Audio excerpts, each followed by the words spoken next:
La chanson me touche au cœur car je suis camionneur depuis plus de 25 ans.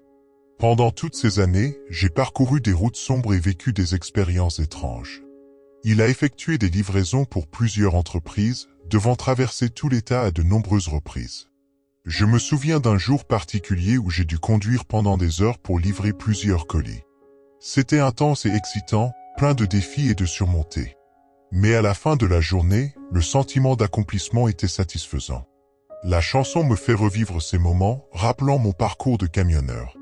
La majeure partie de l'itinéraire passait par des routes au milieu du désert. Je savais que le voyage prendrait plusieurs heures et que la majeure partie se ferait dans l'obscurité en raison des caractéristiques de ces routes désertes qui sont généralement très droites et vides la nuit. J'étais déjà en retard pour commencer la route, mais j'ai réussi à rouler un peu plus vite que d'habitude. Le cœur battant, j'aperçus les meubles en bois au loin. Les feux arrière d'une voiture clignotent, m'obligeant à appuyer fort sur les freins pour arrêter le camion et me garer derrière le véhicule qui se trouvait sur le bord de la route, perdu dans l'immensité du désert. C'était une de ces vieilles voitures avec le voyant allumé. Je suis sorti du camion, ému par l'espoir de pouvoir aider quelqu'un en difficulté. Je me suis approché du véhicule et j'ai frappé à la vitre, mais il n'y a eu aucune réponse. Je me penchai, impatient de savoir ce qui se passait. Le cœur serré de solitude, j'ai regardé dans la voiture à travers les vitres sombres et vides, sans voir âme qui vive. J'ai balayé toutes les fenêtres et j'ai constaté qu'elle était complètement vide. C'est alors que je me suis retrouvé là, seul, dans le désert sombre et glacé, avec une vue limitée à seulement 15 mètres devant. Malgré cela, la solitude me consumait et j'aspirais désespérément à quelque chose de plus cette nuit-là.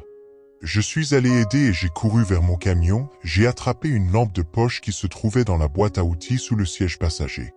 C'était une de ces lampes de poche tactiques avec une lumière si forte qu'elle vous faisait mal aux yeux lorsqu'elle était pointée directement sur votre visage. Lorsque j'ai allumé la lampe de poche, elle a révélé ce qui semblait être une station-service abandonnée au bord de la route. Je ne semblais même pas remarquer sa présence. Avant, je ne comprenais peut-être pas pourquoi le parking était recouvert de sable et confondu avec le désert. Je pouvais à peine voir le sol en béton de la station-service, le bâtiment abandonné à côté était vieux et était peut-être autrefois un dépanneur. À cet instant, il m'a semblé logique que le propriétaire de la voiture avec la lumière clignotante sur le bord de la route était probablement à l'intérieur du poteau quelque part.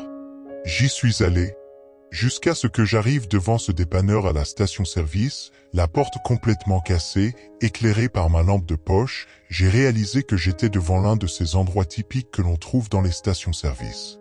Ce n'était pas une surprise pour moi que le magasin ne tienne pas sur une route aussi déserte. Ravi, j'ai crié pour voir s'il y avait quelqu'un à l'intérieur et je me suis annoncé, disant que j'étais là pour offrir de l'aide. Quand j'essayais d'aider, j'ai entendu un écho effrayant à cet endroit qui m'a laissé la chair de poule. Soudain, un bruit venant de l'autre côté du magasin a attiré mon attention, cela ressemblait au bruit d'une chaussure traînant sur le sol en béton. La musique semblait provenir de derrière certaines étagères qui, autrefois, auraient dû être remplies de boissons et de collations. Paniqué, j'ai crié une fois de plus, offrant de l'aide. Ma volonté d'aider quelqu'un était réelle et soudain j'ai entendu un murmure profond et significatif. Je comprenais parfaitement les mots chuchotés, mais je ne comprenais pas pourquoi quelqu'un dirait ça. De plus, je pouvais entendre une respiration lourde venant d'un coin sombre de cet endroit effrayant. C'était suffisant pour me faire sortir de là en courant, me dépêchant de retourner à mon camion. C'est exactement ce que j'ai entendu. J'étais totalement perplexe pendant quelques instants, ne sachant pas si ce que j'entendais était réel ou non. C'est difficile à expliquer, mais j'étais tellement désorienté que j'ai couru vers mon camion et j'ai appelé la police, parce qu'honnêtement, j'avais tellement peur de rentrer à l'intérieur. La police a demandé un emplacement exact, mais je n'avais aucune idée de l'endroit exact. Tout ce que je pouvais dire, c'est que j'étais à côté. D'un avant-poste abandonné au milieu du désert, ils m'ont demandé de continuer sur la ligne et de mieux décrire l'emplacement. Soudain, la voiture devant moi a démarré et accéléré sur la route. J'étais tellement confus que j'ai à peine remarqué quand quelqu'un est monté dans la voiture. Il faisait nuit et j'ai été distrait par l'appel.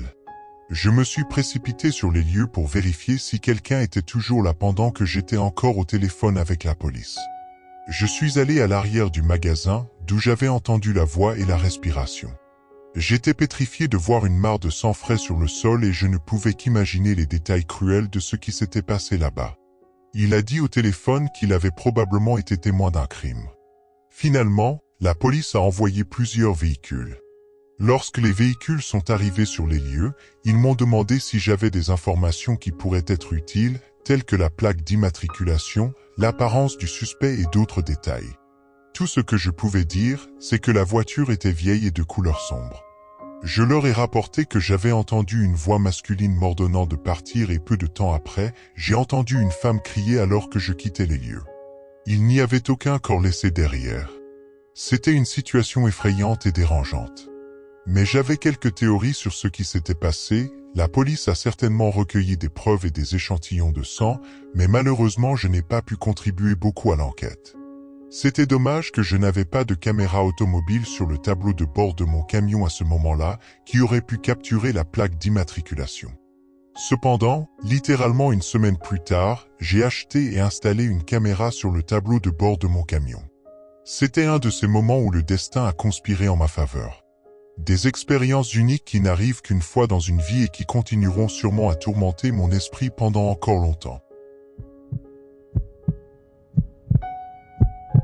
Je travaille comme camionneur pour plusieurs entreprises il y a une dizaine d'années. Il y a 3 ans, j'agissais pour une entreprise d'entrepôt effectuant des livraisons. J'ai conduit un camion semi-remorque et c'est dedans que je conduisais ce 10 avril, un lundi glacial.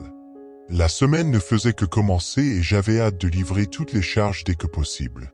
J'ai commencé à conduire à 3 heures de l'après-midi dans le but d'atteindre la destination le soir même.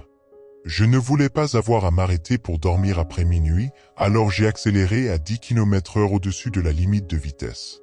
L'adrénaline était à 1000, même en sachant que je repoussais les limites de mon camion semi-remorque. Je commençais à me sentir épuisé, mais il ne restait plus qu'1 heure avant la destination et j'étais déterminé à y arriver sans m'arrêter. Mes yeux ont commencé à s'alourdir et il était difficile de les garder ouverts. J'ai pris de l'eau, je l'ai frotté sur mon visage et cela m'a rendu un peu plus éveillé. Mon camion était le seul sur la route à ce moment-là, donc à part la lumière des phares, tout était complètement sombre. Je me souviens très bien du moment où j'ai attrapé ma bouteille d'eau pour prendre une gorgée et l'ai presque crachée au volant alors que je voyais une silhouette noire s'approcher rapidement sur la route. J'ai appuyé sur les freins et lorsque le camion a ralenti presque à l'arrêt, j'ai pu mieux voir à quoi ressemblait cette personne debout au milieu de la route. L'homme portait une tenue noire et un foulard noir enroulé autour de son cou. C'était une énorme frayeur. Il possédait un cou extrêmement long, presque anormal, ce qui m'a causé un mélange de fascination et de crainte. Son visage était si confus qu'il ressemblait à un flou, sans aucun trait que je pouvais identifier. Alors que mon camion ralentissait et que je m'approchais de cet homme mystérieux, j'ai ressenti l'envie de baisser ma vitre et de lui demander s'il avait besoin d'aide. De l'aide a été offerte, mais il a simplement tourné à gauche et s'est enfui en direction de la forêt. À ce moment-là, je ne pouvais pas trop penser à cette situation étrange. J'ai juste mis les gaz et continué mon voyage, j'étais pressé pour être honnête. Ce n'est qu'environ 20 secondes plus tard que mon cœur a commencé à battre plus vite, car c'est à ce moment-là que j'ai vraiment réalisé à quel point tout cela était étrange. Ce fut un moment calme pendant 5 minutes et j'ai recommencé à me sentir calme, mais soudain quelque chose d'autre s'est produit. Quand j'accélérais à nouveau, j'ai vu quelque chose devant moi courir sur la route. Au début, cela semblait être un animal, mais quand je me suis approché et que la chose s'est enfuie dans la forêt, j'ai réalisé que c'était une personne. Je n'ai même pas touché les freins cette fois, j'ai juste continué à grande vitesse. J'ai continué à avancer sur la route, en appuyant un peu plus fort sur l'accélérateur, car je commençais à être nerveux et je voulais y arriver bientôt. Cependant, l'épuisement m'accablait et envahissait parfois la voie venant en sens inverse sans m'en rendre compte. Il y avait environ 40 minutes jusqu'à la destination finale et je ne savais pas si je pourrais terminer tout le voyage. J'ai commencé à chercher désespérément un endroit pour me garer et j'ai finalement repéré une petite zone. L'allée en terre battue sur le bord de la route est probablement l'une de ces aires de repos faites pour garer la voiture. Je suis entré dans cette zone de terrain avec mon camion, j'ai tiré le frein à main, incliné le siège vers l'arrière et fermé les yeux. Je ne pouvais même pas dormir pendant 1 heure complète et je me suis réveillé brusquement au milieu de l'obscurité. Je ne peux toujours pas expliquer exactement ce qui m'a réveillé, mais dès que j'ai regardé à l'extérieur à travers le pare-brise de mon camion, mon instinct m'a dit d'allumer le phare immédiatement. Effrayé, j'ai obéi et les lumières ont illuminé la zone devant moi. C'est alors que j'ai vu quelque chose d'effrayant, le même homme en écharpe noire que j'avais vu plus tôt sur la route. Son large sourire et ses yeux effrayants m'ont glacé. Les yeux grands ouverts, il m'a regardé directement à travers le pare-brise, faisant presque sauter mon cœur hors de ma bouche.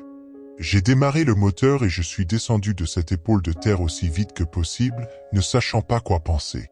Comment a-t-il réussi à marcher 20 km de l'endroit où je l'ai vu pour la première fois? Je ne me suis pas arrêté cette nuit-là, jusqu'à... Quand j'ai finalement atteint ma destination, je me suis endormi sur le parking et je me suis réveillé tôt le lendemain matin. La seule explication logique que j'ai pu trouver est que mon esprit épuisé m'a joué un tour car j'ai vu des choses étranges au cours de la nuit dernière. Je n'aurais jamais imaginé que les hallucinations puissent être aussi vives et terrifiantes. Je n'ai jamais rien vécu de tel auparavant, cette expérience était surréaliste.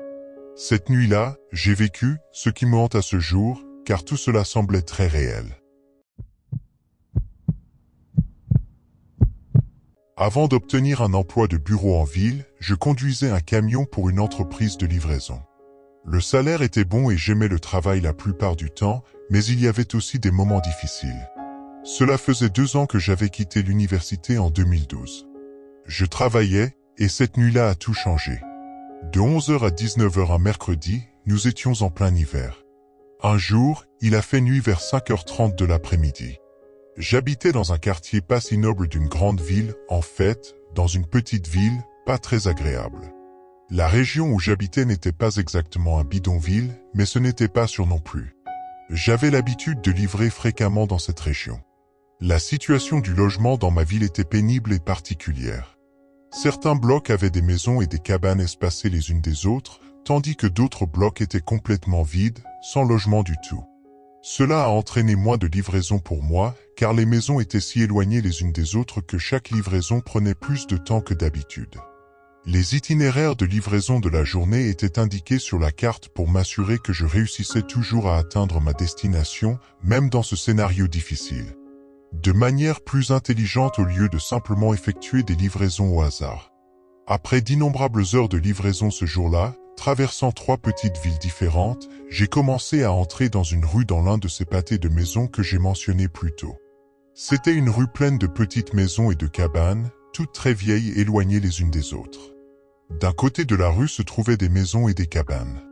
Séparées par une distance considérable, de l'autre côté se trouvait une forêt dense. Il était déjà un peu après 6 heures et mon quart de travail était sur le point de se terminer. Il restait peu de livraisons à faire. Dans cette rue isolée, il y avait une petite maison qui ressemblait plus à une cabane. Le colis devait être signé par le destinataire, ce qui signifiait que je ne pouvais pas simplement le laisser sur le balcon. Je me suis arrêté devant la maison, je suis allé à l'arrière du camion et j'ai pris la boîte la plus grosse et la plus lourde ce jour-là. C'était un moment solennel, entouré par la nature et un sentiment d'accomplissement. C'était comme s'il y avait des morceaux de métal qui s'entrechoquaient à l'intérieur de la boîte, c'était un son étrange et dérangeant. Je n'avais aucune idée de ce qu'il pouvait y avoir à l'intérieur, mais ma seule fonction était de laisser la boîte à la porte de la maison, alors c'est ce que j'ai fait. Il n'y avait pas de sonnette, alors j'ai frappé à la porte en espérant que quelqu'un répondrait. Je n'ai pas vu de lumières allumées ni de voitures garées, mais j'espérais que quelqu'un était à la maison. J'ai frappé à la porte plusieurs fois et j'ai finalement vu le rideau de la fenêtre bouger.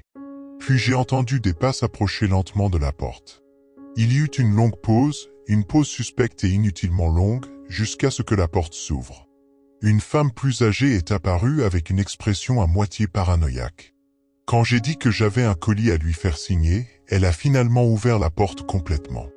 Elle semblait mal à l'aise quand je lui ai demandé de signer. Elle a finalement apposé sa signature sur mon appareil électronique, d'un geste négligent. Il a ensuite demandé mon aide pour porter la boîte dans sa chambre. Je m'attendais déjà à cette demande, en raison de la fragilité de la femme. En entrant dans la maison, j'ai été envahi par une forte odeur de puanteur. Chaque maison a sa propre odeur, qu'elle soit bonne ou mauvaise, et l'odeur de cette maison était terrible et je n'avais aucune idée de ce qui le causait. Elle m'a emmené à l'arrière de la maison, derrière le petit salon, me guidant dans un couloir étroit où je pouvais à peine porter la boîte. Finalement, elle m'a conduit à une porte et m'a ordonné de mettre la boîte dans le placard au fond de cette pièce. Je lui ai demandé d'allumer la lumière, mais on m'a informé qu'elle était cassée.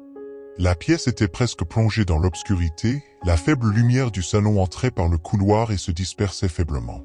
Ma vision était compromise, mais je me suis aventuré dans la pièce, mes yeux s'efforçant de voir. J'étais seul, dans le silence et l'obscurité. Quand je me suis approché du placard au milieu de l'obscurité, j'ai vu une silhouette humaine debout. J'ai embrassé la peur et l'incertitude de cette présence inconnue dans l'obscurité. À l'intérieur du placard, je suis sûr qu'il y avait quelqu'un, la forme de la silhouette ne me laisse aucun doute. J'ai vu cette personne bouger dans le coin, sans aucune explication logique. Elle essayait clairement de se cacher de moi, attendant que je m'approche. L'adrénaline prenant le dessus sur mon corps, j'ai laissé tomber la boîte par terre et j'ai commencé à sortir de la pièce. J'ai rapidement dépassé la femme et lui ai dit « Je sais que tu es là, pas besoin d'avoir peur. Allons discuter. » Passez une merveilleuse soirée en vous souvenant du moment où elle a crié à mon aide, allant jusqu'à m'insulter. J'étais terrifié par ce que faisait cette femme et la silhouette dans le placard, et je ne voulais pas rester pour le savoir. J'ai terminé mon quart de travail, je suis rentré chez moi et le lendemain, j'ai commencé à chercher un nouvel emploi plus sûr et plus prometteur.